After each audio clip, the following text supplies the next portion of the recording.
नमस्ते दोस्तों। आज की कहानी इतनी खतरनाक है कि शायद आप आईना के सामने खड़े होने से भी डरोगे। ये एक सच्ची घटना है जो मेरे एक कजन के साथ हुई थी। तो अपना दिल थाम लो, सब्सक्राइब बटन को जोर से दबा दो और ये कहानी अपने दोस्तों के साथ शेयर करो, क्योंकि ये भूतनी शायद आपके आईने में भी दिख सकती है। ये कहानी है समीर की, जो अपने परिवार के साथ एक नए घर में शिफ्ट हुआ था। घर के साथ एक पुराना आईना भी आया था जो बेसमेंट में रखा था। आईना बहुत बड़ा था, लेकिन उसमें कुछ अजीब था। उसकी परछाई में हमेशा कुछ ज्यादा ही दिखता था। समीर बोला, ये आईना तो एंटीक लगता है, इसको ऊपर कमरे में लगाते हैं। उसकी बहन बोली समीर, मुझे इसमें कुछ अजीब लग रहा है, इससे यही छोड़ दे। तो समीर हंसने लगा, अरे ये तो बस एक आईना है, क्या हो सकता है। पहली रात समीर ने आईना अपने कमरे में लगाया।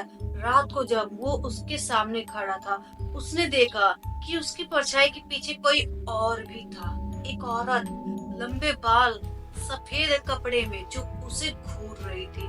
जब उसने पीछे मुड़ के देखा तो कोई नहीं था। समीर बोला, क्या था, मेरा दिमाग खराब हो रहा है क्या।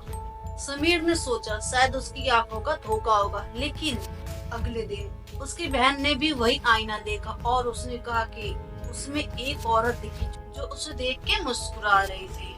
हर रात आईने के सामने कुछ न कुछ अजीब होता। कभी समीर की परछाई अपने आप हिलती तो कभी उसमें वो औरत दिखाई देती। एक रात समीर ने देखा कि आईना खुद ब खुद वाइब्रेट कर रहा है, जैसे उसमें कोई बंद है।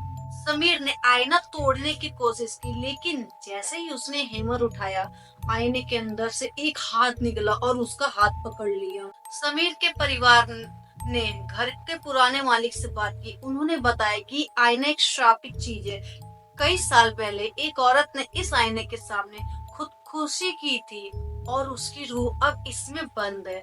जो भी इस आईने को घर में रखता है वो उसकी परछाई बन जाती है। सोचो, परछाई। समीर ने आईना जलाने की कोशिश की, लेकिन आग उसके पास नहीं जाती थी। एक रात जब वो सो रहा था, आईना उसके बिस्तर के पास खुद आ गया और उसके बाद समीर कभी नहीं दिखा। Can you believe. दोस्तों, ये कहानी सुनने के बाद मैंने अपने घर के सारे आईने चेक किए, क्योंकि कहते हैं वो औरत सिर्फ उस आईने तक नहीं बल्कि किसी भी आईने में दिख सकती है। तो तुम बताओ, क्या तुम रात को आईना के सामने खड़े होने की हिम्मत करोगे। सब्सक्राइब करके, लाइक करके और शेयर करके इस डर को आगे बढ़ाओ। और हाँ, कमेंट में बताओ, क्या तुमने कभी आईने में कुछ अजीब देखा है।